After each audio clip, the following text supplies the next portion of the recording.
Hello, you comic weirdos out there. I think I just stole Joe's intro line there. But it's Friday night, and you know what time it is. It is Blastin' or Stashin' comic time. It looks like I got Sleepy Grandpa. I think that's going to be your new nickname. It should be not Spectacular Spider Grandpa. It should be Sleepy Grandpa. Sleepy Grandpa should be your new channel name. No? Okay. That did not go. I just get that look like, yeah, whatever, asshole. Whatever, man. We'll stare lovingly into your eyes. So let's first time catch shows. What we do is we read the books that come out Comic Book Wednesday, and we blast the books we hate. We stash the books we like, and make sure you go over and check us out on all those cool social medias. We're on Facebook, we're on Twitter, we're on TikTok, the Tickety Talk Talks. We're over there as well. TikTok. Yeah. Spider Grandpa's on TikTok. Spider Grandpa's on TikTok now too. Yeah, I saw that. Whoa. You can go to Teespring, check out our cool T-shirts over there. The Pocan Joe, the Shut Your Funko Mouth, or the You've Been Thunderlust. I have a couple other shirts I designed on there. They're kind of political, but I don't share them here. So if you want to go check those out, you can go check them out over there too. Legion and Mars is in here. Thanks for guys for showing up. Yeah, but, and thank you. Big shout out to Legion of Comics for allowing me to come on today. If you don't know, he does like this Friday thing where basically you just hang out all day. So here I am, like approving loans and doing loan work, and I'm like jumping in talking about comic book stuff like all day today. It was made the work day go by so fast. So thank you for having me on. And Mike's been making a little extra money with his OnlyFans page, so make sure you go check that out. Where's the link to that, Mike? I figured you'd have it in the description. No, I don't, because I think I lost it. But yeah, Mike's making some extra money. What? You're my only fan. I'm supporting you. Yeah, I'm getting a little strip show of Mike taking his shirt off super slow. I'm paying him to put it back on. We also talk a little bit about, before we get into comics, about what else we've been doing. My week pretty much consisted of being in Vegas all week. I left Saturday, ended up getting home on Wednesday. We took an extra day off because of flights and just getting home super late and being tired. So, but just spending my time on the Strip, hitting a couple comic book stores, hit Torpedo Comics in Las Vegas, Celestial Comics, and Velvet Underground. I also went to a place called the Pop Shack. Picked up a couple of Funkos for my son and my daughter. Picked up a few comic books they had there in Dollar Bin. But that's it. I didn't really watch any movies. Take that to the strip club, see how far it gets you. Yeah, that's why right out the door. I did eat at Hell's Kitchen in Vegas, which was a hoity-toity meal. You know, very expensive. Not really my kind of thing. You need to come to Hell's Kitchen here. The Hell's Kitchen there? Yeah. It's not the same Hell's Kitchen. It's not the same one, but it's a Hell's Kitchen. It's kind of a, not really comic book. They got comic book stuff hanging up, but. Oh, interesting. Okay. It's a local dive. That'd be more my kind of speed versus paying crap ton of money for. Over at Bites and Pites. So you I'm not like a huge pinball fan, but like I said, I lost more money at that pinball museum than I did in the casino. That's enough. For sure. But they had some pretty cool pinball machine there from the 40s and 50s and clear up to modern stuff, which was really kind of cool, and some older arcade games. So that was kind of fun. Went to Dave and Buster's too, just for my kids mainly, to spend $30 on tickets to buy a little rubber shark that costs $2. Yeah, I love Dave and Buster's. Great games in there. I like games. Masonic Lodge number 0 is in here. He says, hey man, what's going on? Damn, and Chip Gettler as well. So, what have you been doing, Joe? I got caught up on Bad Batch. Honestly, I think I'm kind of done with it. Like, it was kind of cool there for a minute, but then it's basically just grown men babysitting the child, and I'm getting kind of bored with it. No real movies have come out. Oh, I watched the Justice Society World War II. That was good. I enjoyed that. That was really fun to watch. So So I watched that, and that's it. Like just finishing up the mask, got that video out, and that's about it. I did watch MODOK, which I really, really wanted to hate that show going into it. I'm like, this show's going to suck. I don't know why I'm even going to spend some time on it. And I'm absolutely loving it. I think it's pretty funny. What about you, Mike? What have you been doing besides sleeping? Working. Working and sleeping. No. I know I wasn't on the show last week. I did get my tattoo finished, my Regan tattoo. I went right after the comic book store last Wednesday. Got finished. I think I'm going to add the priest at the bottom, looking up at her window and the light shining down right underneath, kind of on the wrist. That empty spot right there. I finished. I want to thank Joey for something. He told me to stick to it, and that was Deadly Class. And right at the end of season 5, it just kicked up into high gear after Chico got killed. Yeah, and it was hilarious. It turned a corner for me, and it was really good. Watch that zombie movie with Batista. Army of the Dead. That was crap. Yeah, it's garbage. What? You guys didn't like it? Garbage movie. Like, first off, I'm a Romero guy. I like my slow zombies.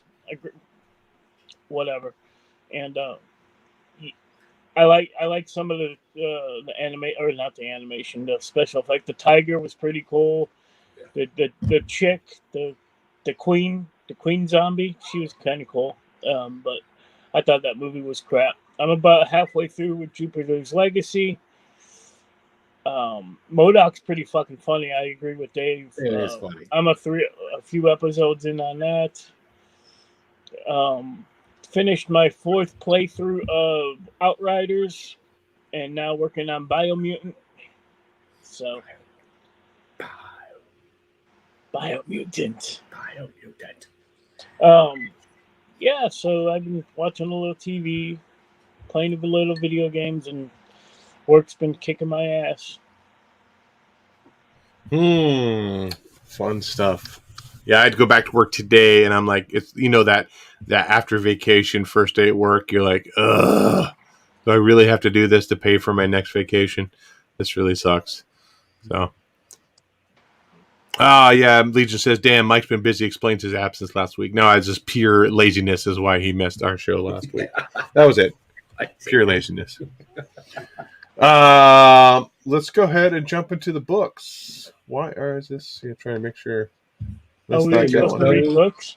Miss Soja. Yeah, we're supposed to read books. Kettler's here.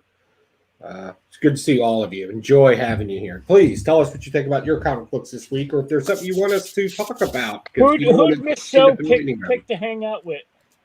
Joe. Oh, she's out of the contest. That's what I said. She sends me the private message in Discord and does not choose me. So I don't know. I mean, Joe wanted to enter. I was dead set against it, but the rest of the audience said no. She needs to be included in the contest. So against my better judgment. Hey, she sneaked it. She technically got a video in. There is a video of So's answers. Yeah, fair. Yeah. Speaking of the contest, I've counted 7 entries, including Miss So, but I'm going to take her out since she didn't pick me. I know Chip Gettler, he's in the chat. He made a video. Thank you so much for that. Legion made a video. So 7 entries. Got a few more days if anybody's interested. That ends next Friday. Mars said he got his video up. I put up a video today for the contest. We'll have to check that out. Nice. Oh, his very first video ever. Where did you? Nice. Is it on YouTube or did you put it on a? So where'd you put it at so we can find it, Bob? And we'll definitely see that before we go to bed tonight. Yeah, Justin Comics and Cosmic Campfire, we got them as well. So. Yep. So yeah, if you're watching this now and you haven't got a video entry in, that ends next Friday, right? We reveal the answers. No, at the end of this month, huh? Or do we go until next Friday? Next show, we'll do if the you want to random draft extend it a little bit, if you want to go till Friday. Yeah, we can do that. We can extend it till midnight on Thursday. How about that? That way it gives them time to get in there and get their videos in. So make sure you get that video in by Thursday at midnight. Let us know you entered it because you're getting a prize from each one of us, 18 and up, live in the United States or Canada. Miss So ain't getting shit from me. Still ain't getting shit from you. Legion says extend it. So yeah, definitely get your video entry in. I'll post it out on a few other social media on TikTok. Maybe I'll do a TikTok video. We're picking the winner live, right? Right at the opening. Yeah, we'll do the winner live next Friday night. Yeah, that just makes sense. Yeah, just carry it right till then. Yeah. So I'll do a TikTok and I'll do a little dance in there and saying, "Hey, come do our da da da." I know that just because I have a 12-year-old daughter. Okay, let's jump into the comic books. Let's not talk about TikTok. Let's talk about middle-aged men doing stupid dances on there. Let's talk about comics. Okay, 12-year-old girls. 12-year-old girls. Mike, why don't you start us out before you go to sleep? I didn't read a whole hell of a lot this week. Well, get us one. Something is killing the children. Number 16. Stop. Damn. Fapping over there. Sorry. Fapping. Yeah. That's my dog. This is pretty good. Everyone's all hyped up for the origin of what's her name? Becca or Erica. Erica. But like Joe said in his review video, we kind of knew some of that already. We find out how she makes it to the House of Slaughter. What I found was the masks. You find out. I don't know if they revealed that in past issues. Just a plain black mask. Yeah, a rookie. And once you get the teeth, you're a full-fledged hunter or whatever. I liked it. I'm gonna stash it. So. I had so many people telling me to pick up that book this week. Watched so many videos, and a couple of the comic book stores I went to in Vegas said, "Hey, this is a key issue this week," and I almost picked it up, although I haven't been picking up any other issues, so I just passed on it. What about you, Joe? Yeah, I've been steady reading this all the way through, and like I said, we already knew the story back in like issue 6 where she was trying to calm down the kid. They did slightly reference the teeth thing earlier when the one kid, or I say kid, but the guy who's kind of like the bureaucrat of the group, they featured him in here too. He made a comment, and I went back and looked at it because I was concerned about that. I wasn't concerned, but I was trying to figure out. I could have sworn they said something about teeth. I think it was right around issue 12 or 13. He goes, I earned my teeth just like you. Yeah. And I was like, oh, that's where that came from. So it's good on them for referencing, keeping in line with their story. That's fair. But like I said, we this exact story right here, we got in dialogue already back before. So, I mean, it is what it is. You're launching off on a new arc, I guess is the best way to go. So, maybe not everybody jumped on board. I'll give it credit for that. But for me personally, I already knew all this stuff. So unfortunately, this is a blast. Not because it was bad, but because you're rehashing something I already knew. I hope they explore the school, I call it, or the St. George. I wish they would have focused on that. Gave us the origin of the school, because that would have been cooler. A little bit more than, just focusing on Erica. But it is what it is. Yeah, it is what it is. Is that Boom Studios or is that Image? I forgot. It's Boom. It's Boom. Okay. I only got a couple independent books. I'll go and talk about, as I didn't pick up that one. I did pick up this one last minute. It wasn't on my pull list, but I realized I didn't have any really indies this week, so I picked up Made in Korea by Image Comics. Maybe I'll pick up this one. No, I did not. I didn't even see it. I would have picked that up. I like Korean stuff. You like what? Korean stuff, like Asian food. I thought I said like Asian porn. No. No Asian porn. Okay, so He goes to Vegas and he comes back like this. Right? You go to Vegas, right? Look at him. He comes back. I go to Vegas. I'm He's living a in wise Sin guy. City all week. All week living in City. Put a coin in, got a car. Put a coin in, got a car. You know, Vegas vacation. I didn't get to see Hoover Dam though. It was closed for maintenance, which sucks. It's a giant wall. Yeah, that's what I told my wife too. I said, Joe said it's just a giant wall. He doesn't know why we're going to go see it. It's an engineering masterpiece. That's why I told him. So Made in Korea, it was about this guy who fixes code and realizes he is able to. I think that's what it is. He's able to patch his code to make like Android kids, so people can order. People who can't have kids, they can order a kid, and then they have a kid. You know, it's lifelike. That's not going to get weird at all. Yeah. So it starts out with this couple going to see this other couple because they have their new kid there, and so the guy's kind of talking like, "Oh man, really? You know, they're going to flaunt how much money they have. They're able to go buy themselves a kid, you know."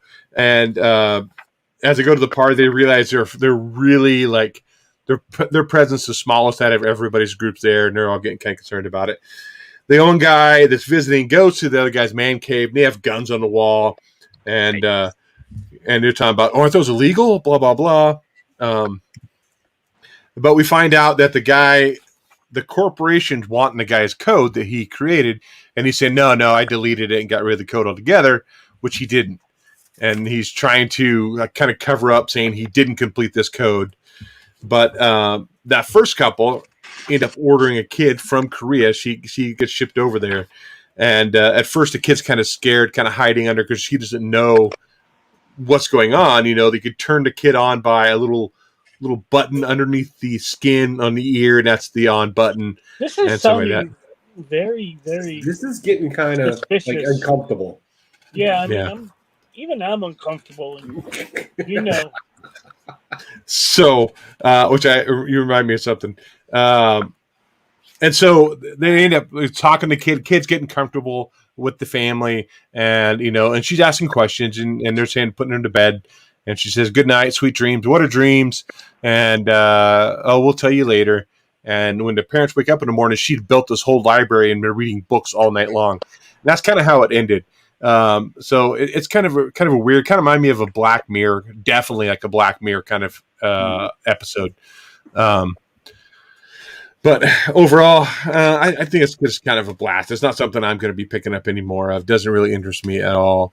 Lee just said, turns the kid on. I'm out. Yeah. So as I was saying, that reminds me. So as I was talking to my daughter, and I was talking to her about the contest we're having and about how people can choose who they want to hang out with all day. And I said, I have not gotten chosen. Well, that was before Justin Comics had submitted his video. I said, nobody wants to hang out with me. They either want to hang out with the pervert or the drunk. And who's the pervert? Hang out with you too. Who's the pervert? We're talking about who's the pervert. So I said, the only want to hang out with the pervert or the drunk. And my daughter's like, well, which one are you? So couldn't believe she said that. So she burned me right there in the car. My 12-year-old daughter burned me. I take offense to being called a pervert. No, don't you not? Joe, you're up. All right, let's talk about mainstream comics. You made in Korea. Oh yeah.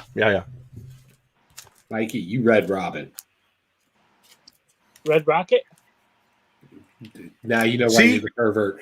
So thank you, Joe. Thank you. I was just gonna say that. So this was funny. This is just fun. I love this writing. I love this writing style. It's witty banter. It's jokes. It's tongue-to-cheek innuendos. It's about kids trying to have fun in the worst case scenarios whatsoever, which is actually probably more relevant than most people realize. Like, And not to get like weird or anything, but I've been to some real shithole places in this world. And one thing I can always find is no matter Baltimore. right, Norfolk. No matter how shithole the place is, kids are always like playing in some way, shape, or form, right? So I don't know, for some reason that kind of stuck out to me in this book, and it kind of hit. But in this, we find out a little bit more about why Flatline's the way she is and how she views the world is a little different. Like everything's new to her because she's been locked away for a very long time. We also find out that Revenger's there for some mysterious reason other than the actual tournament, and we set up the rules of our game here, right? Like you die 3 times, you're gonna die the first time. So technically only gives you 2 more deaths before you die forever. But if you die the second time, you can leave. Like they made it kind of weird where you can always got a way out. We got some random 10-year-old in here who looks like Super Mario Brother punching people. That's funny. All the characters seem to have like character to them. I know that sounds stupid, right? But if you watch the last Mortal Kombat movie, it would probably make more sense. Like we actually dealing with people that have personalities and characters here. So this is fun, and it's a stash, and it's my co-stash of the week. This was brilliant. What about you, Mike? Yeah, it's everything I read, which wasn't a lot. It's probably my pick of the week too. I love the pages where Robin finds out, hey, I could go fucking all out on this shit, and he starts obliterating everybody. You know what I'm talking about? Yeah, he just goes berserker on everybody. Yeah, so because he got embarrassed. Yeah. Kind of digging this Flatline character. She's kind of growing on me. And is this the book where they end up at the beach at the end? The other side? They're going to the party. Okay. Just kids having fun. Yeah. Yeah. So, yeah, stash in this one. Stash! I also watched Thunder Force. Is that the... With Melissa McCarthy? Oh, I'm not watching that crap. Oh, come on. I watched it too. No, that was I'm a man. Movie. I don't watch that. That's a garbage movie. Jamie Fonda is in here. She is the co-owner or I don't know how she wants to put it. Her and her husband own Rogue City Comics. I thought you said Jane Fonda. No, Jamie Rhonda. Not Jane Fonda. Good to have you. Yeah, Robin was awesome. At first, I was like, uh-oh, they're pulling the mutant crap. They're on an island. They can't die. They can get resurrected. So please don't go that route. Yeah. And it didn't. It didn't. So I kind of like it to where they have like three lives and they're out. Kind of very much like a video game, you know? And I don't know. She had a lot of meat and potatoes in that movie. But yeah, so this was awesome. And I love the fact, like Mike touched in on it, to where he found out like, oh, these people can die but be resurrected. You know, he's been held back his whole childhood by Bruce saying, don't kill, you can't go that far. And he just goes, okay, dude, I'm going that far. I'm pushing that limit. I'm going to get out all of my visceral, feelings out and to start thrashing people. So I actually thought this was damn awesome, and I'm really glad I picked this up. Definitely a pick of the week for me too. This is a stash. Mm-hmm. Sleepy Reader. Oh, room too. Great video, buddy. Good stuff. Who'd Sleepy Reader pick? He wants to hang out with Huey. Oh, okay. I didn't get a chance to watch his video. Yeah, he wants to hang out with Huey. I've tried to hang out with a couple times, going to Rogue City Comics up there. We're talking about trying to get a cup of coffee. It just hasn't happened. That was Joe's pick. Mike, what do you got? What do you got, Mike? I have 4 more books. 4 more? 4 more. Unfortunately, I read Haha number 5.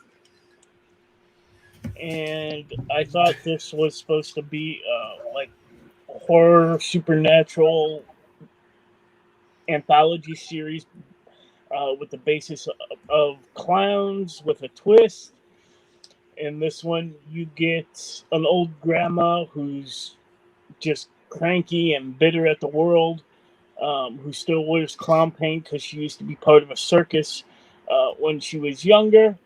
You get a casserole recipe in this, and a little kid who tries to steal something from her house, and they end up having casserole together. Fuck this book. Fuck this book. Fuck this book. Go read Silver Coin. I'm dropping haha. I'm done. I'm done. There's only one more issue.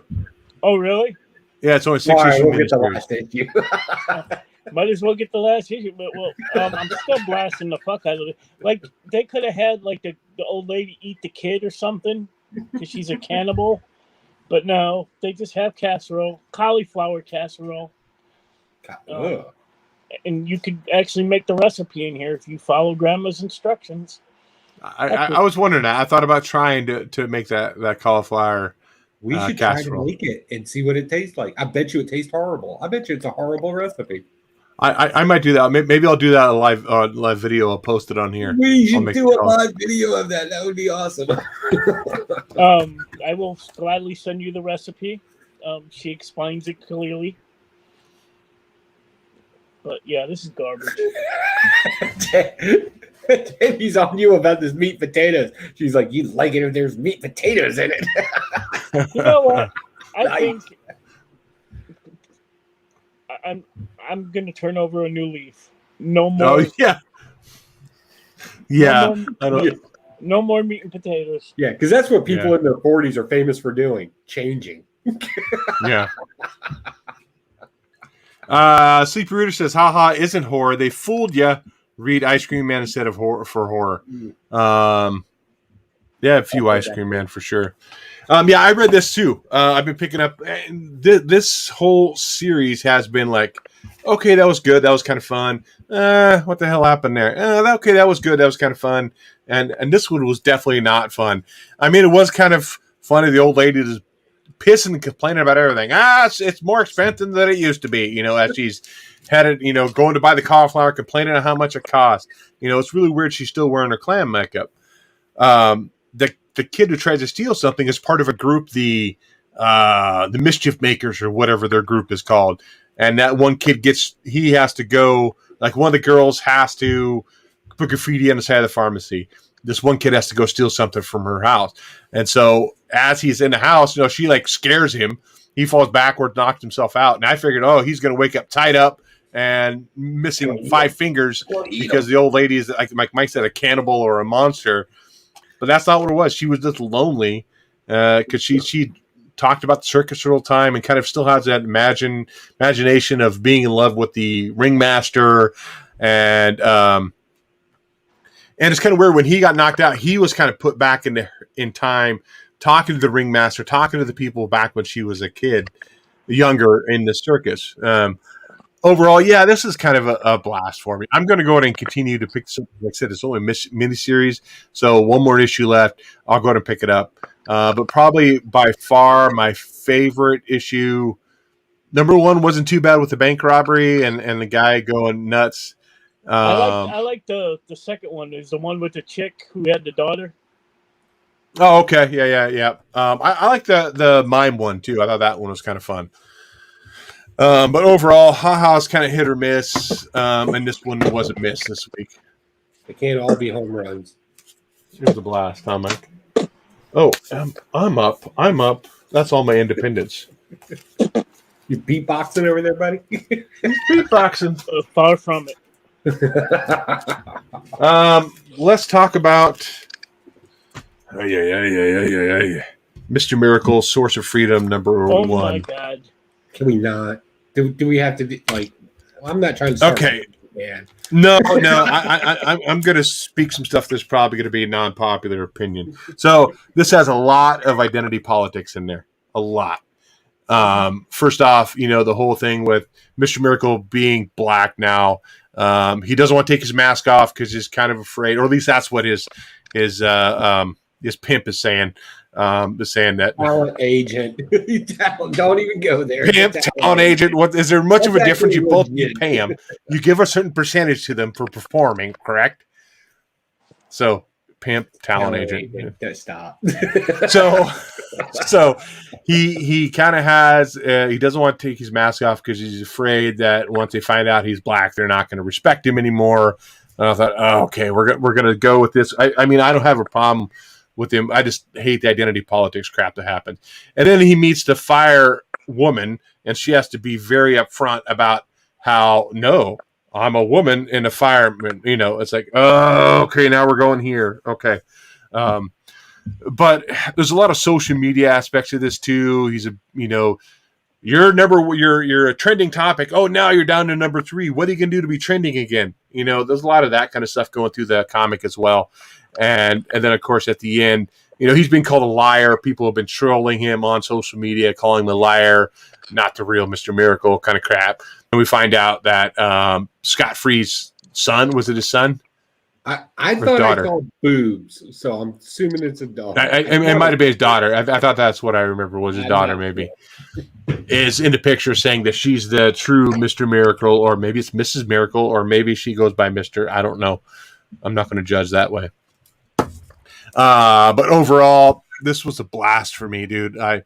And this is maybe because I'm more of a Scott Free fan. I loved the Mr. Miracle run that came out a couple years ago with what was his name? He did Batman for a long time. Tom King. Tom King's run on Mr. Miracle was awesome. So I guess it's part of it for me is I'm not getting my Scott Free. I'm getting a new person stepping in and being Mr. Miracle. And so maybe I have some criticisms on that as well. So, but unfortunately, it's a blast for me. What about you, Joe? So my problem with this book is, all right, we'll just go ahead and be salty about it. If I get candy, woo, salty. If it's a problem, it's a problem. Let me be very clear. Since we are in this new age, I have to be very clear on this. I don't care what color a comic book character is. I don't care what race a comic book character is. That's not what makes a hero. That's not a hero. It's what the hero does and why they do it that makes them a hero. I've made this argument several times, right? My problem with this book is that, okay, you want to make the character think that his race has an issue, and then you bring up topical things right now to solidify that argument, but yet the artist, and this is where ignorance comes in, the artist does stereotypical African-American stylings arts of the superhero. The nostrils, the nose, the muscle structure, everything is extremely stereotypical. So your argument right now in your own book, you're conflicting your own book. In this case, he can't do it because he's African American. That's not going to be welcomed. It's going to create a faguffle, if you will. But we knew back when it was a secondary story in the back of another comic book and we read it, he never took off his mask. We all talked about it on the show. It looks like the new Mr. Miracle's going to be a black guy. And we were all okay with that. None of us cared. But we were like, it was very obvious because if you read enough comic books, you know how artists draw African Americans to prove they're African American even with a mask on. So my question is one of two things. Either Future State and all the other writers, right? Because I read this comic book. I saw the artwork in it. I read it. And I'm looking through the rest of Future State, and I'm looking at it right now, and I'm like, so why do all the other, I guess I can say this legitimately, why do all the other writers hate black people?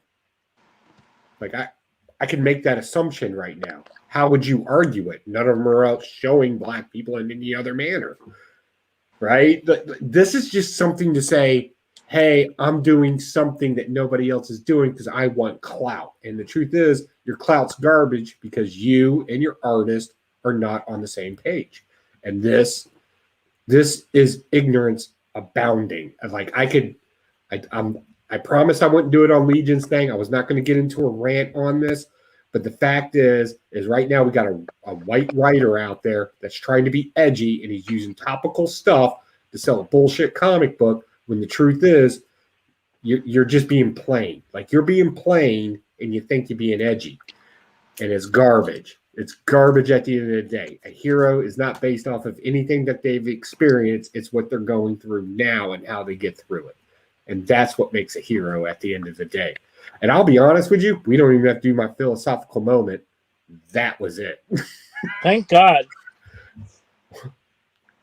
I'm sorry. You're not going to learn anything tonight? Do I ever? No. What kind of heavy? I'm sure we lost 19 subs this then. Yeah. And the comments being made right now, Mr. Miracle is black. And you're absolutely right. That's not relevant to the argument that I'm making. Like, he's trying to say, hey, this is happening right now. And this is why he can't show his face. And the truth is, but you don't have to show his face because your artist is stereotyping your character. Well, now maybe we need to have a conversation about that, or the editor needs to say, hey, we're kind of conflicting here, guys. We need to be on the same page. So Sleepy just said it too, and I was double checking. Yes, he is a black writer. He's an African American guy writer. I thought you said he was a white guy. No, that white. No, I didn't say no. I'm sorry. I didn't mean that it was a white guy. He's just doing a white guy thing. I'm sorry. I should have clarified that. Okay. No. He's doing the white guy thing. They're just doing it's the same thing that Coates does.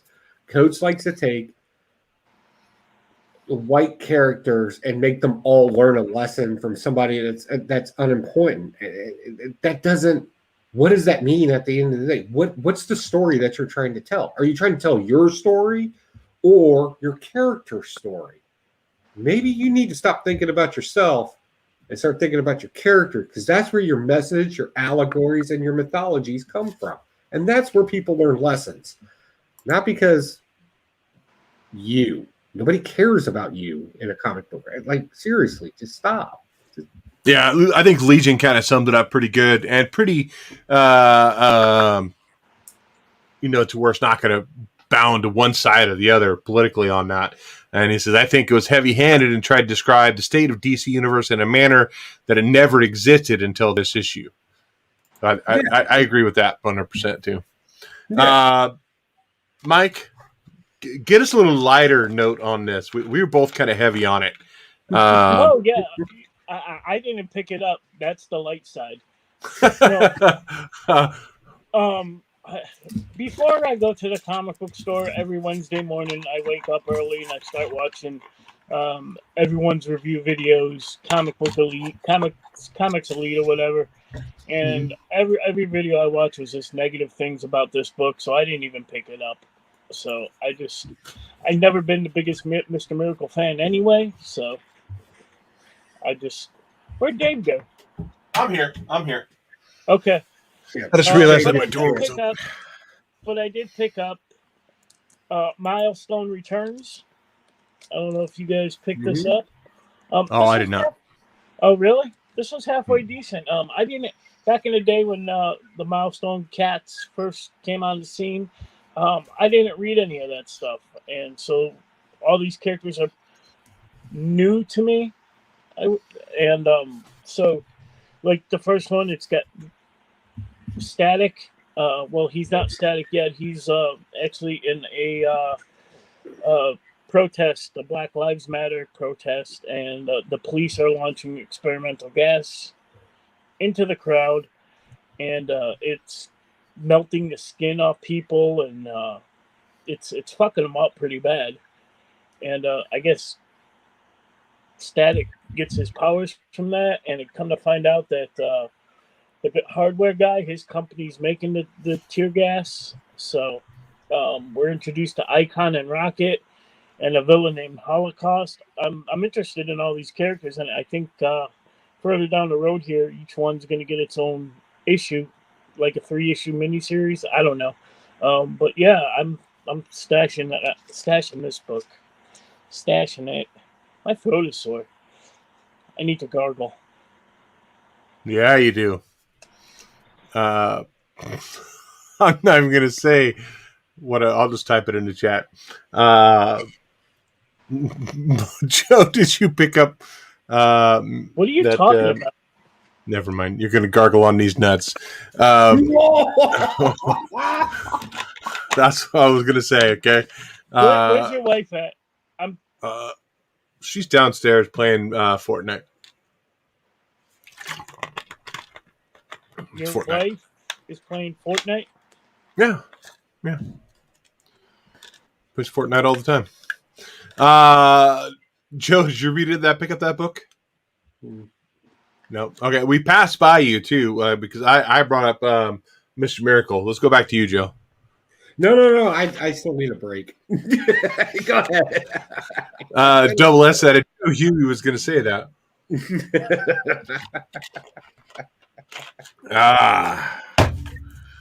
I'm trying to think of what else. Let's. I usually just talk about one story in these books here. This is Batman Black and White. It's like every comic Deadpool has red and black and blue or whatever, and then Wolverine has red, black and red, or black and blood, and Wonder Woman has gold and white. And I'm like, dude, everybody's coming out with these little mini issues that are, or mini stories in here. My favorite story in here is Yes. I'm going to come out. We're going to make a book. We're going to call it Jenna Jameson's Pink and Brown. Is that what? And wrinkly now, right? My favorite story in here, it's 3 different people's interpretation of Batman, right? So you're the psychologist. He has the ink spots. And what are those called, Joe? Rorschach test. I should have known that from the character. Duh. The Rorschach. And so they're asking what they see and kind of what they think of Batman. Somebody sees him as a savior. Somebody sees him as the villain because he's destroying property. He's trying to catch the villain, but he destroys a crap ton of property, almost kills people. Oh, no, he's a savior. And so they're going through that, and they're talking about the different experiences they've had personally with Batman, and even over one event. We find out, of course, the psychologist is Hugo Strange at the end of the story. So that was my favorite one of the story. There were 3 others. One had John Romita Jr. art, which, man, I used to love his art when I was a kid. I can't stand it anymore. I loved his run on Punisher, Punisher Warzone. But I can't stand John Romita Jr.'s art anymore at all. It's got an awesome Jason Fabok cover. I love that cover. Overall, unless you're a uber Batman fan, there's probably really no reason to pick this up. The other story is about some kids in the hood that make their own bat signal because they're trying to. People are disappearing off the streets, including their professor from high school, and find out the Mad Hatter's behind it. And of course, they kind of team up with Batman a little bit to give him the insight on what's going on, and he ends up saving the people. And the one kid says, "Hey, if you ever need an extra Robin, I'm here." And he says, "Well, maybe I might call on you." And of course, that's the end of that book too, or into that story. Overall, again, too, unless you're a big Batman fan, you're probably going to pass on this. Usually, there's one story that's really good out of the 4. So, thank you for that riveting review. Cheers, bud. Anybody else read Batman Black and White? No, there's way too much Batman out there to keep track of all of it. Yeah. You're up, Joe. What do you got? I'm going to talk about number 1 this week from, again, DC. We haven't talked about any Marvel yet. Oh, that's because it's all predictable. So DC, we got Stargirl came out, right? And this is a great special right here. This does what I remember specials being able to do. What it does is kind of focuses on a character, their situation, introduces you to the situation, and what the story arc is going to be. And then obviously this is going to launch into a number 1 issue and then run the story arc that way. This is great. This is great. I love this young lady. I love her stepfather. It basically kind of picks up from the old comic book run. But if you're not familiar with the old comic book run, it also kind of plays off of the CW show I think, a little better than the CW show did, because this is heavily influenced through the Justice Society as they knew it then. A lot of golden age characters in it and young characters, and they have to figure it. Like, there's no more settle down, old man, I know social media, and no, hey, you and your TikToking can't figure out a real problem. Right? That's not happening in this. What they're doing is they're actually working together and figuring shit out, and it's very ingeniously done. I absolutely love this, and I'll probably pick it up once the story arc kicks off. I'll probably be picking it up, and this was my co-pick of the week, along with the other book. I'll be surprisingly, I really enjoyed this. This was just refreshingly fun. Mike, did you read that? I did read that, believe it or not, and I enjoyed it as well. Everything Joe said, I'm hoping they continue the Stargirl. What's Red Arrow is her name? Red Arrow, I think. Is she from Teen Titans? I hope they continue that kind of. The whole Oliver. Oh, one thing? I'm sorry, I don't mean to interrupt, but in the beginning, Oliver is trying to teach her how to shoot a bow, and he's like, "You need to lock your elbow," and she's like, "No, you don't. That's a choice." No, when you're shooting a bow and arrow, you have to lock your elbow. Like, you have to do that to get on target. I just want to throw that out there. Sorry, I know a little bit about. No, it's over now. It's done. Sorry. No, go ahead. Finish your review. Sorry. Hey, Mike, let me see that cover you have there. What cover do you have on that? I think just the cover, the main cover, right? Okay. It kind of like an old, like, Bronze Age kind of cover. It looked like an old one for sure.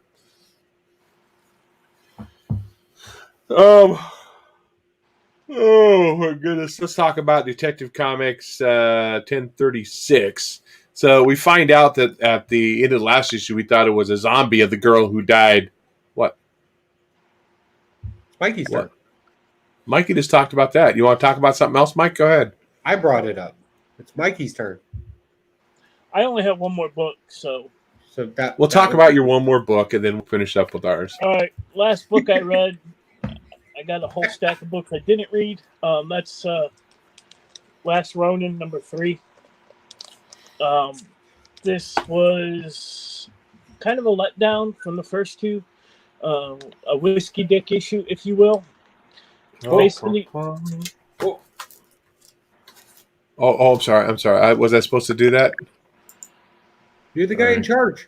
You have one job to do the. There you go. Sorry, Mike. I let you down. Jamie asked if anyone's reading Stray Dogs. I am. I absolutely love Stray Dogs. Yeah, I haven't been picking it up. It's great. Can't wait for the next issue. I think the next issue is a Friday the 13th homage cover. Anyway, Last Ronin, Whiskey Dick. All you get in this one is Michelangelo sitting there fucking around moping, oh, poor me. And at the end, they finally devise a plan, and they're going to make shit happen. Yeah, I thought this was the last issue. I didn't realize it was going to keep going. So, but I was just reading the chat. But. Does anybody else uncomfortable when the turtles don't wear their masks? It makes me feel really uncomfortable when they're not wearing their masks. They look really weird. No. No? They're turtles. Am I the only one that feels that way? That did just feel like they're just... I'm confused. Well, anybody. I'm asking. He's naked. He's totally has no belt. I mean, he's just absolutely naked. So it just really is disturbing. Legion said we also learned that before April's daughter was born, she was pregnant with her. We did. Mm-hmm. And we also learned that Casey Jones died in an explosion. He didn't even put up a fight like Raphael did. So we also learned before April's daughter was born that she was pregnant with her. Yeah. I'm kind of lost. He was making a joke. Okay. Yeah, Okay. he was being sarcastic. Okay. I didn't catch the sarcasm there. My bad. I don't read emotion. Lisa says I'm uncomfortable that when he doesn't ever wear pants. Yeah, it's kind of the same thing. Y'all need to stall out. I'm almost done with it, but I got a couple more pours, so just take your time. Yeah, like Lee just said, they told us nothing new. They're dragging it out now. So that's They're dragging it out. So is this an in-between issue? They were just kind of stalling out? Yeah, they got a plan now at the end here to make shit happen. And now, Legion of Comics, they were all kind of hoping that they kind of broke down, because we know they all died. They were kind of hoping that there was some kind of breakdown of each one's death and how they died and stuff like that. And then did you kind of see that at all, or no? Well, no. Once again, Dave focusing on the important details. Oh yeah, true. Legion said we don't even need to read the book to figure out how Leon Casey Jones died. The covers are, which is they just died in an explosion, you know. So that's you know, sweet shit. Yeah. Magically Casey Jones landed on his sword after the explosion. His mask. Yeah, I haven't read this yet, but you make me disappointed for even picking it up. It wasn't that good. No, have you ever seen that Robot Chicken episode or little skit to where Han Solo and Chewbacca are meeting his family, and Han Solo says, "I'm so happy to finally meet your family," and the door opens and all the Wookiees are wearing clothes, and Han's like, "You've been naked this entire time," you know. So, and that's how I feel when I see Michelangelo walking around with no clothes on. He's just free balling out there, you know. It just seems super weird, and I don't like. He wears a shell, like the shell is his clothing. No, it's not. No, that does not work. Does not work. That doesn't fit in there. That doesn't go in there. That's not where I park my car. You would love to walk around. Dave, on this action figure, I want you to point where he touched you. Right under the belt. I might have that. Is that one of the originals? No. Legion said the shell is his mobile home, Joe. Yeah, that's what I'm saying. It's your mobile home. Walk around in it naked. So he's a redneck turtle. Is that what it is? No, he lives in a sewer. Yeah, why not? Okay, let's jump on to Detective Comics 1036. So at the end of that last issue, we think it's a zombie that Bruce sees in the streets of the girl who died in the sewers, which was Mr. Worth's daughter, right? Yeah. And we find out it's not. It's actually the new Miss Clayface or Lady Clayface. Joe's kind of like, yeah. I do like the fact, though, that Bruce figured out what it is, and he's bringing it into his apartment. And his neighbor's like, "What are you doing?" And she ends up calling the cops on him because she thinks that he hurt her. And so the cops come by and they check his place out, and he zipped her up in a freaking duffel bag. I thought that was kind of crazy. Body. He's got a body. I'm trying to remember what else. And Mr. Worth's still pretty pissed off at the mayor for having cement being dumped onto the crime scene so it can no longer be investigated. Of course, the mayor's like, "Oh, it's an oversight. It was a mistake. It wasn't supposed to happen." So we know there's some kind of cover up going on there, and we think the mayor is definitely involved in that at all. And there's also a Me Too movement with the "Don't touch me." That's what Lady Clayface is screaming to the dudes as they're touching her. That's like Michael's touching them. God wants that one. Don't be touching me. Should have ate his face off. No. But overall, this has been good. This has been better than the Batman title for sure, by far. And of course, then we get another backup Huntress story where she's going to investigate like a domestic abuse or talking to an old boyfriend or something like that. Yeah, and then it turns out she puts what three anyway. Three bolts. She puts 3 arrows in him, and come to find out he wasn't even in town. Yeah, but that's okay because he's a bad guy. He's a bad guy. He's an a-hole. Like, he's an a-hole. The Huntress backup stories haven't been that great, but Detective Comics has been good. Still seeing Bruce Wayne out of his element, not attached to Wayne Manor, living in the sewers and trying to still make the crime fighting thing happen, but on a different level. So it's still good. Joe, did you read Detective Comics? Yeah, this was a whiskey dick issue for me. I'm starting to get to the point to where every time something happens and the next issue comes out, we're like, okay, we're going to get answers about that. And no, we just get more questions. Like, we don't understand why Lady Clayface is being the way that she is. So yet another mystery. So right now, if you've been keeping count, we have 14 active mysteries happening right now in Detective Comics. 14. We have 14. Really? What the hell's going on? Right. All right, let's break it down.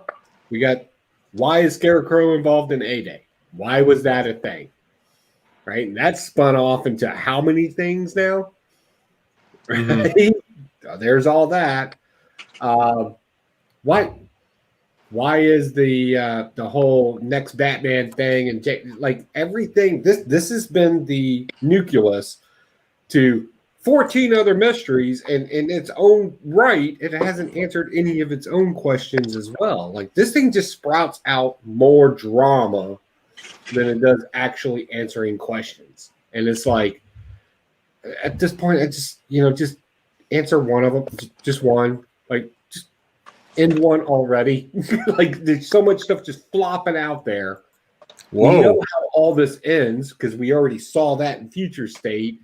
So, like, just answer a couple of things already, just to make the comics for people feel like they're actually reading a story instead of just getting more questions.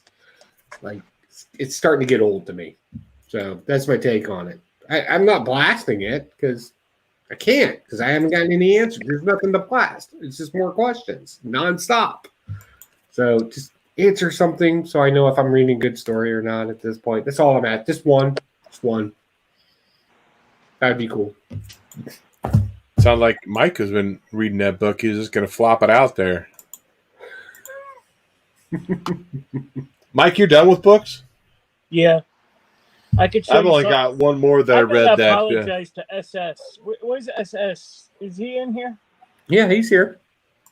So I was talking about this book on my Wednesday video, Hellraiser #1. Yeah.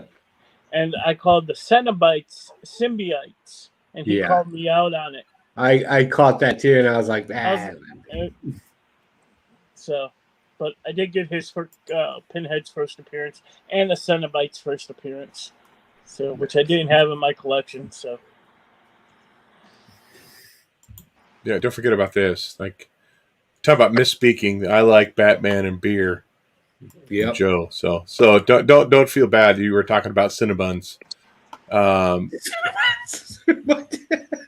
the picture back. I think Dave was switch with another person in Vegas. Why do you think that? I'm my normal self here. Got a little edgy. You read Mr. Miracle, and shit goes downhill. You brought that up. I was going to bring it up in the lightning round. You started that. You stirred that. Well, because that was like the only other book that I really read. I read Heroes Reborn #4, and I'm like, what the fuck is going on here? I mean, you could have talked about Heroes Reborn. Instead, you wouldn't. No, I could not, because I didn't understand what the hell was going on. So no, I cannot bring up Heroes Reborn #4. I'll let Joe talk about Heroes Reborn #4, and then maybe I'll elaborate on that. Maybe something will click with me, and I'll go, oh, that's what they were doing. Heroes Reborn #4 didn't come out. You got Dr. Spectrum and you got Sage Society. That trading card variant that you have in your hand, that's #4. Oh. So how is it #4? I'm being facetious, by the way. So Because it doesn't connect at all with any of the other stuff. Doesn't connect at all, right? So we're spinning off on a story. So if you don't know, this is Guy Gardner. Pretty much, dude. It's Green Lantern. Guy Gardner. And guess what? Rocket Raccoon? That's Lobo. Kind of, yeah, definitely. Not kind of. Go when he's riding his little motorcycle and take a good look at it and think about the most iconic Lobo cover you've ever seen. I'll check it out. I'll pointing to his crotch. I'm not even kidding. This is so on the nose. I gotta look now. I haven't read it, but I gotta look. I'm gonna be honest with you. I think this thing is straight trolling. I don't know if this writer's trolling us because there's some rumors going around that DC's possibly Marvel's making a push to maybe buy out DC. Like that's rumors going on right now. I'm not confirming anything. I'm not denying it. It is what it is. But we do know what that the hell is going on in this book? Right? This is a Green Lantern story. Who drew this? Straight through. That crackhead down the street?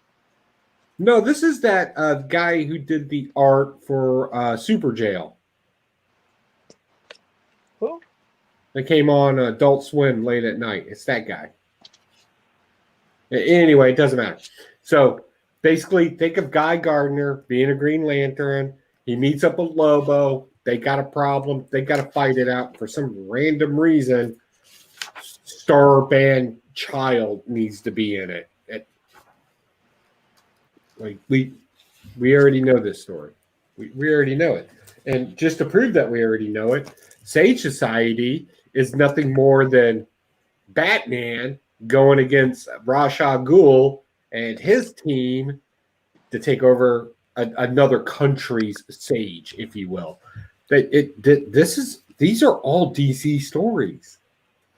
These are all DC stories. We know these stories. If you're a comic book fan and you read comic books for any amount of time, you should be smacking like, oh my God, I know these stories. I know how they're going to end.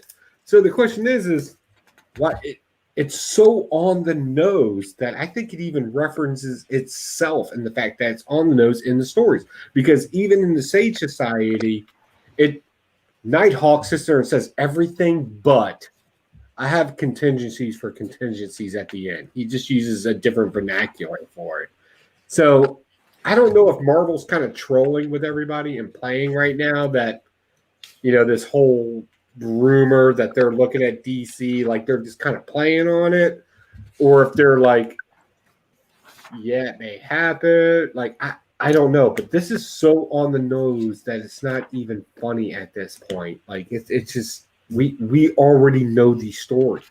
We know these stories. If you're a comic book fan, you know these stories already. So I'm just like, what the hell's going on? It's not even worth a review. Yeah, and that's how what I was said that I'm like, I have no clue to what the hell's going on here. I mean, the other stories kind of were tying in with there's something amiss in the universe. Only a few key members know that something's wrong, and they're trying to figure it out. And also, we go with this crap. And I'm like, what the hell? I don't understand what the hell this is going on. And the artwork in this is atrocious on that first story. I don't mind the art on the backup story, but the art on the first story was just, Silver Surfer Black, same kind of art style. Every panel filled to the brim with something. Mm-hmm. The less is more would work better for this kind of art style. Mm-hmm. Every single piece does not need to have some color or texture put in there because it's too dramatic. Much. And some people that like that kind of stuff. And again, they're going to be people that like the cartoon, Super Jail. It's that kind of art. If you don't know what I'm talking about, it looks just like this comic book. So yeah. Yeah, this is a blast for me because I was kind of digging the other stories with, like I said before, that the few key characters knowing something's amiss in the Marvel universe, and they're trying to figure it out, and somebody's trying to cover it up. Mm-hmm. It's garbage. I mean, it's total blast, and it totally takes me off the rails for Reborn. And I was thinking about this too after I finished reading these. And I was like, so Marvel realized DC's writing better stories, which I think we can all agree. You know, DC was slumming there for a while, and then all of a sudden they kind of picked things up, and then DC's becoming more interesting now. And they decided to write them too, the same story. I don't know. I don't know if they're just trolling at this point or if they're trying to push whatever boundaries that maybe exist or don't exist. Because now DC's owned currently by AT&T, and there's another deal in the works for the whole Wonder thing. I don't know if they're just kind of pushing the boundaries while they know a deal's going on and trying to get away with what they can get away with, or if they're trying to be a player in the game. Something weird is happening in the industry right now where people are showing their ass and other people are selling stocks. That's where you're at right now. I'm selling stock on my ass. There's a whole bunch of company mergers and takeovers and stuff. It's like Amazon just bought MGM or in the process of buying MGM. Mm-hmm. It's like, what the hell, dude? We got all these streaming streaming companies taking over and buying all these big other companies. It seems crazy. Like we're all going to have like 3 streaming services. We'll have Amazon, we'll have Netflix, and freaking like Disney or HBO. You know, that's it. So, what'd you say? I know it was mentioned. What do you all think about the Eternals trailer? Oh my god! What the fuck is the Eternals trailer? Is that supposed to be a movie? Yeah. I'm not on board. Before we chase him off, I want to say, hey, Southern Comic Geek, what's going on, buddy? Good show today. It's like nothing happened in the trailer to get me even. And they even said in the trailer, we haven't been doing anything. And then they're building shit, watering everything, and like Thanos shows up and they're like, nah, we don't want to be there. I hope they address that. I hope in the movie they address what they said in the trailer. I hope they address why they didn't show up, why Thanos was doing his thing. I don't think they will. And let's be honest, and this is just my hot take on it. I'm going to watch it. I'm going to watch it, not because of the Eternals, because nobody gives a shit about the Eternals. That was not a high-selling comic book. It's garbage. I'm going to watch it because I personally like Black Knight, and Black Knight's going to be in it. That's my draw. None of this other garbage. He's probably just going to be like a small role, too. And the day before the release... Jon Snow playing him? Yep. Yeah. Yeah, it's good to have that. But the day before the release, all 3 issues that I have 1 through 5, I had 3 sets of 1 through 5. They'll all be on eBay the night of the release. I'm thinking the Eternals are kind of like the Watcher. You know, maybe they're supposed to kind of watch and see what's going on, not really to interfere. What kind of movie is that? The Watchers? Well, I don't know. That's what I'm saying. It didn't thrill me enough. It didn't want to make me go, oh, man, I really want to go see that. It kind of just makes me go, whatever. You know, I'll definitely go see it in the theater. Don't get me wrong. But I'm not hyped for it. You know, not like the Avengers movie or Thor Ragnarok, you know, or stuff like that. Dude, it's just not. It does not seem to have that hype to it. Or hardly any of the movie trailers for comic book stuff has had that. Venom, the new Venom, whatever. The Eternals were never like. I'm still trying to figure this out. Like I'm trying to find a hardcore Eternals fan. Like who is this person? I have all the Eternal stuff. I have the whole 1 through 18. You know, and I'm still trying to find this guy that's like, I read the Eternals. I love the Eternals because you can find somebody for Batman, Spider-Man, Venom, hell, Elvira, Vampirella. Like you can find these guys. I'm still trying to find this guy. It's like, or guy or gal. Sorry, I use that unisex. I'm trying to find this person. It's like Eternals. Fuck yeah! Like I'm trying to find that. Let's do this. I don't think that person exists.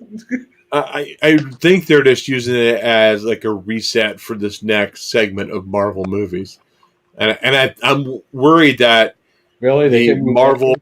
movies are going to start to flop. Because of course they've had their bad Marvel movies here and there. Iron Man 2, Iron Man 3 weren't that great.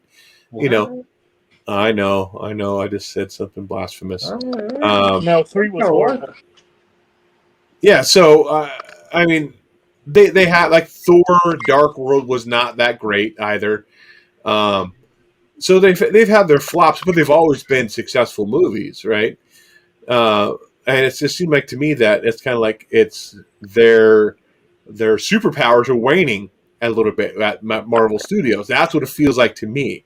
It's like, okay, everybody's getting kind of burned out of this comic book genre, and now they're trying to pull. Even though they did it with Guardians of the Galaxy, not a whole lot of people knew who Star-Lord was or the Guardians of the Galaxy, but yet that was a totally successful movie, and one probably because of Chris Pratt and Dave Bautista and the director and writer, what's his name? I hate to say it, but I James think Gunn. Rocket Raccoon and Groot kind of sold that. Yeah, I mean, there's a whole cast of characters that made that work, even though they were not household names like Batman or Spider-Man. But it was successful, and I think it was just because of the actors and the production of that movie that made it successful. I don't see that with Eternals. Huh? Maybe they should have started with Guardians Volume 3 for this next phase or something. Right? And then bring in something lesser known like the Eternals. And I said this before, and I said it today. I'm more excited about I'm still more excited about the Black Widow movie than I am Eternals. I would say, yeah. Because I think there's going to be more Easter eggs in it, and I love Taskmaster. Now, the only reason why we're kind of getting tired of it is because it keeps getting pushed. We keep getting a trailer. We get it. The next new trailer we get is Eternals. And I'll be honest with you, I'm still more excited about. I think Black Widows is where it's going to be at. I think something exciting is going to happen in that versus Eternals. Yeah. I mean, I'll go see Venom in the theater when it comes out. I'll see Black Widow that comes out in July. We're going to see them all. Yeah. Mike's shaking his head. No, you're not going to. When we review this shit. Oh, Mike's going to see him too. You can try that bullshit. I'm not going to the theater though. Why not? You're not going to get Corona?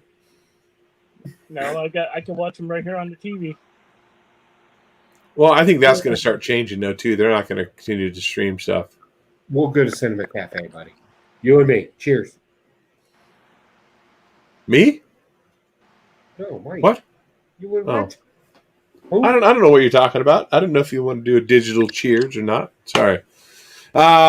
Miss says she's very burnt out on comic book movies and TV shows, but I'll keep watching them anyway. Yeah, and I'm the kind of same way. I'm just a fan, and I'll watch them and I'll go, yeah, that was garbage, or yeah, that was good. Wonder Woman 84, I didn't like that one either. Oh my god. I loved the first Wonder Woman. I thought that was awesome. Great. Second one was this garbage, as far as I'm concerned. God.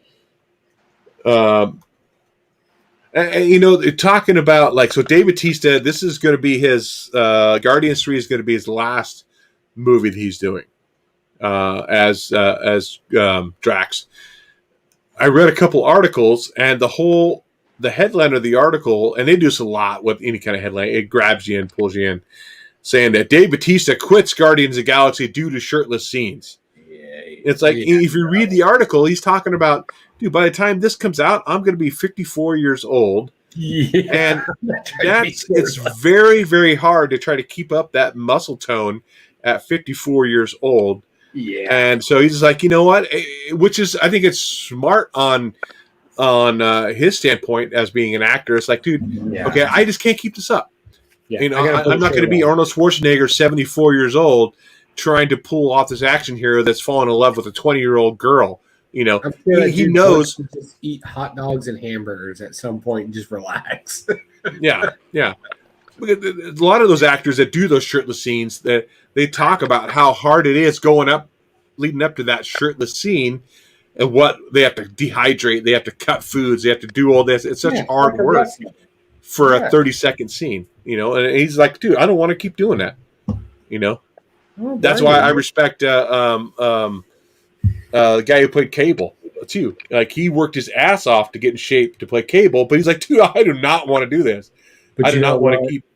He took that physique, made Cable, Thanos, like he just rolled through it all, and God bless him.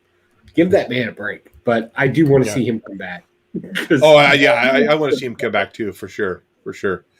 You know, and even with me we're talking shirtless scenes, we're talking staying in shape.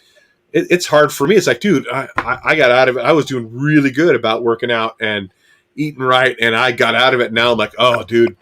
And I let myself go, and I'm like, okay, now you got to get back on that horse. And it's tough, dude. It's like, I don't want to eat right. I don't want to work out. I don't want to go on a walk when we're done here with the show. It's like, it's just. You know, I find having a hobby that's physical, so I don't have to walk a whole lot, but I'm interested in something. Remember, it's all just sweat at the end of the day. The evil layer is what keeps me going. Evil layer. Let's get back to talking about comics. We're running over an hour long. My lightning round, Harley Quinn number 3. I'm not sure. I don't think this is a Chew variant. That shit. What? Stop buying Harley Quinn. Honor. I got it's not Chew. I forgot who did the cover on that cover B. Nice strong Mr. Hugo Strange there talking about shirtless scene. Reptile, or whatever, number 1. I read a little bit of this. I'm like, I didn't really fall into it very much. And Teen Titans Academy number 3, did get a chance to read that one.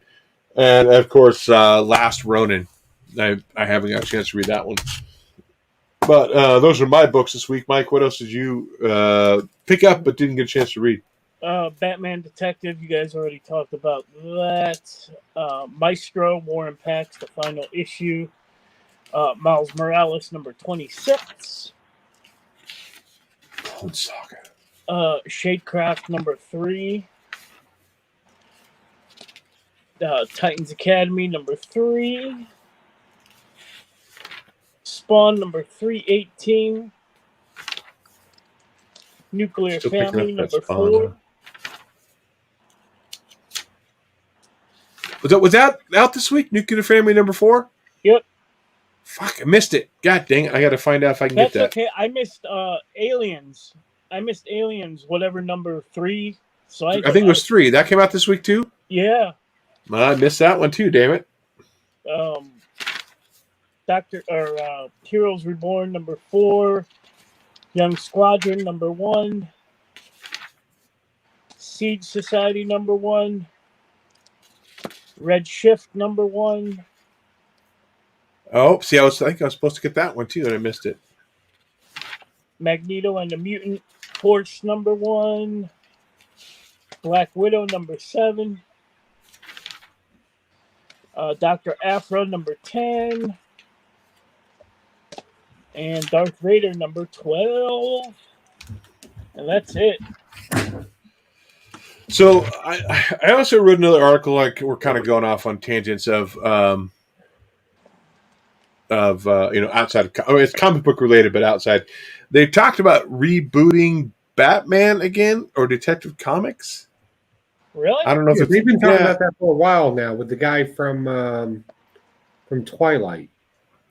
Year 1. They wanted to No, I'm talking about the comic books. Not the movies, the comic books. Oh. Like shifting it back, I think maybe to having kind of like what they did with Detective Comics. Now it's 1036 or whatever out this week, when it's actually only like 9 whatever. So they're taking all of the other series and running it into the Batman and continuing that Batman story.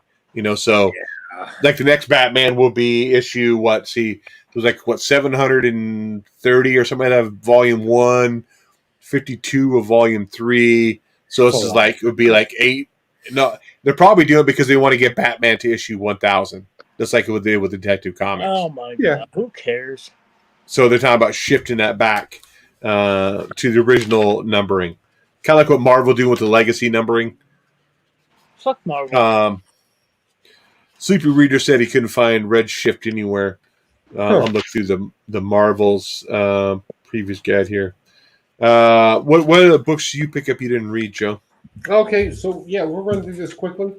Batman Superman number 18. I like this story. This is smartly written. I wish I actually would have reviewed it for you all. But if you're not picking this up, it's still not too late. Oh, you got to go back. It's about 4 issues. Probably pick them up from Dollar Bin. If you're a reader, you're going to enjoy the story. I think it's brilliantly written, so definitely a stash. Action Comics, heartfelt, hitting home. Like that, DC is stepping up their game, and they're really making a true story here. And this is just genuine. I absolutely love it. It's a stash. Beta Ray Bell. This was a whiskey dick issue for me. The robot has gotten sentient. So here's where it's weird, right? So the ship has become sentient, but it's still the ship, and it became a robot, and it got real awkward because apparently has a thing for Beta Ray, and Beta Ray feels that it's awkward. So they're going to play ping pong. Ping pong. They're going to play ping pong because who knows? Aliens. I used to know a prostitute named Ping Pong. I bet you did. She only had one leg. Of course she does. She had a sister named Pogo. So aliens, right? And again, hence that you're the pervert. Aliens number 3 came out, and this falls right in line with the way aliens should be viewed. Dark, pew pew bang bang, dark, pew pew bang bang, underlined story. And I'll be honest with you, super easy to follow, super fun to read. If you're a fan of aliens, this isn't going to take you off of it. It's legit. So that's a stash. Nuclear Family. We go from time traveling to zombie making mad scientists. That's a stash all day long. And Department of Truth. This is nothing more than Symbology 101. And I hate to say it, but they actually threw some facts in here about Aleister Crowley, which is kind of a weird character in history. He was insane. It was super addicted to sex, but his whole thing in Nazi and switching over to the Germans and explaining symbology and how to market symbology is absolutely correct. And our character Hawk in here, now we understand why he wears the American flag upside down, because he understands symbology. It's Symbology 101 and the reference of it. If you want to understand symbology, this is spoken to you in an allegory, and it's super smart. Definitely check it out. So that's all I got. That's all you got? I'm digging through the previews guide. I have a meat and potatoes. Oh my goodness, man! I almost forgot about it. Almost forgot. Almost. Where is it? Where is it?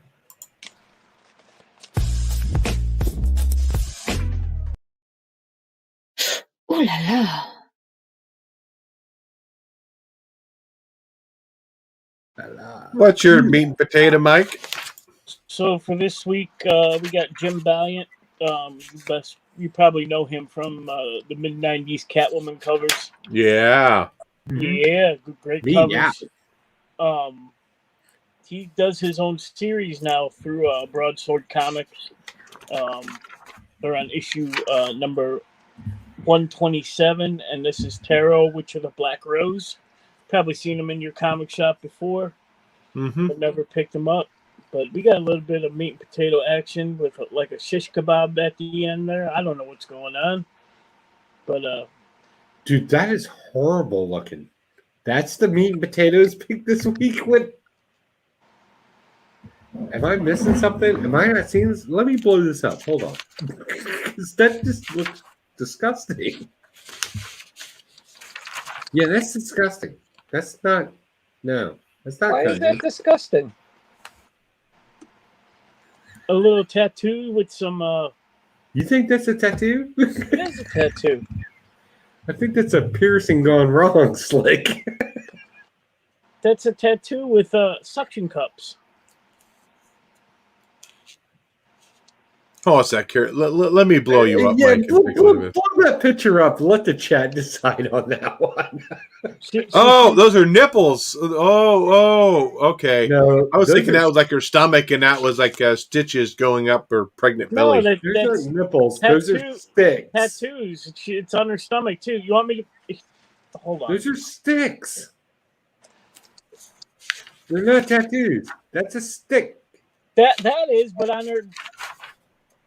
There's no nipple. Those are bamboo shoots being pushed through there.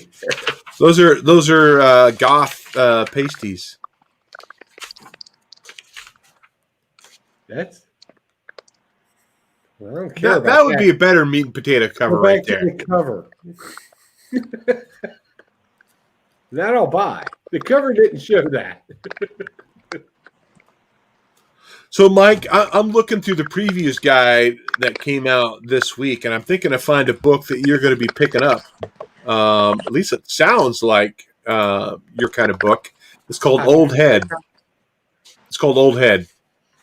We call it a gummer down south here. Gummer. Is that what it is? Gummer. Yeah, I got to look through this book and see. Do you know some of these previous guides too are going for money? Like the one that has the preview for Something is Killing the Children is going for like I don't know. I want to say like $100, something like that. It's crazy. And I'm like, dude, okay, I'm holding on to all my previews. I'll sell it. I don't care if it's $100. Dude, I'll sell my previous guide for $100.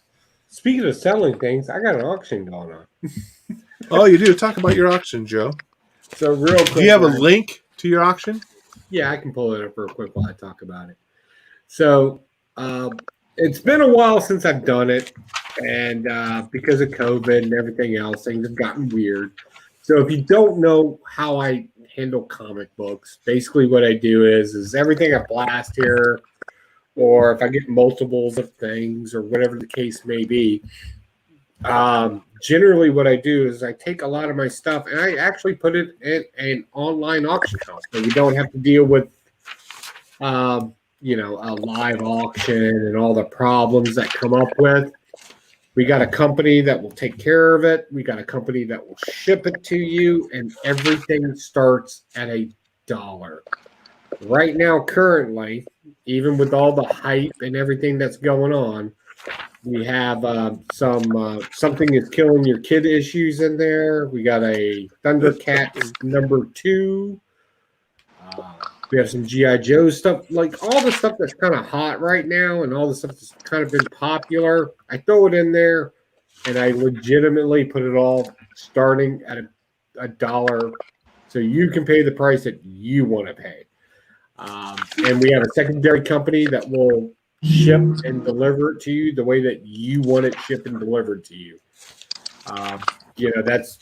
That's going to be a separate price, just like anything else, but at least you're dealing with a shipping company. So it's all legit. It's all secured. No access to credit cards or anything like that. Miss So wants to know how long it lasts. This one goes on till June the 6th. This particular one that I'm about to put in here right now. Now, because everything's safe and secured in it, you will have to register, have some sort of card or something along those lines. And the only reason why we do this is because, like, we want to be legit, and we want to be legit to you. So just that's what it is. But everything, if you have any questions or anything like that, you can always DM me. This is not new. I've been doing this. I don't know, Mike. How long have I been doing this? Couple years, 3 years. Yeah, a few years now. Because again, we blast and we stash, and I'm not trying to keep it. So there it is. So if you're interested in those books, take it. If you want to know where the proceeds of the monies go to, I'm more than happy to tell you. I'm looking to buy a new belt sander. So that's where it's going to. The offset right into Joe's pockets. Yeah, a belt sander. So I can do more Evil Layer projects. I need a better belt sander. Okay, we pushed this on long enough. We've gone longer than what we normally do. on Friday night. And we still spent. Hold on. Yeah, we're good. We can end it. What, Mike? And I am spent. Oh, yeah, he's done gurgling. Let's go ahead and get on out of here for the night, and we'll catch you guys next Friday. Maybe I'll be posting a video. Maybe I'll be doing that cauliflower recipe from Haha number 5, and I'll post a video on it and then do a little taste test on that. Maybe we'll see. Give us the recipe when you do it. I'll do that. I'll put white face makeup on and be like a clown too. Why are you doing that? Not like just getting give all us the clowny. recipe. You always take things too far. It's crazy. Well, I think I take things too far. That's just absolutely crazy to even say that. But we're going to go ahead and get on out of here. Later, guys. With you, Blastin, with the Stashin. Happy reading, and we'll catch you guys next Friday.